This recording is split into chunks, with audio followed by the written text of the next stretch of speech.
Ako si Edison Josh Alatan, nakatira sa Hagonoy, Bulacan. Ako ay 25 years old at meron ako isang anak.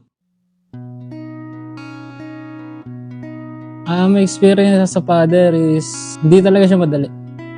Totoo yung sinasabi ng mga magulang natin na hindi madali maging magulang. Siyempre, unang-una sobrang saya at nagpapasalamat ako sa Lord kasi matagal namin hintayin ng asawa ko yun. As a first time father kasi nag-uumpisa pa lang ako eh. Bale parang ano pa lang to. First level na pagiging ama. Pero yung first level na yun, napakarami ng experiences. At mas lalo ako nagiging matured. Magpaligo, magpakain, at lahat ng makakaya ko may tulong sa asawa ko para maalagaan yung anak namin. Yun, ginagawa. Hindi mo siya kailangan isipin na gawing routine. Responsibility mo yun bilang isang ama eh. Sa totoo lang, pagising ko sa umaga ang unang ginagawa ko, humalik sa asawa at anak ko.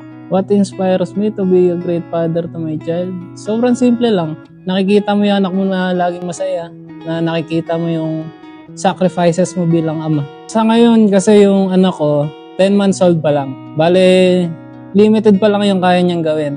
Ang bonding namin dalawa talaga ay maglaro na maglaro. Anak, mapanood mo man to 10 years or 15 years, basta may isip ka na napakasaya ko na simula nung dumating ka sa buhay ko, yun, nagkaroon ng meaning yung buhay ko. Nagkaroon ako ng purpose sa mundo. Totoo yun. Once you being a father, marirealize mo yung purpose mo sa mundo. Na hindi ka lang tao na humihinga. Sa magiging tatay pa lang muna siguro. Dapat ready kayo. Financially, mentally, and physically. Kasi hindi talaga madali. Masashare ko naman bilang tatay na lumabas na anak, maging responsable kayo and paramdam mo sa anak at asawa mo na mahal mo sila araw-araw. Kung kaya, huwag ka magbintes na sabihin I love you sa kanila.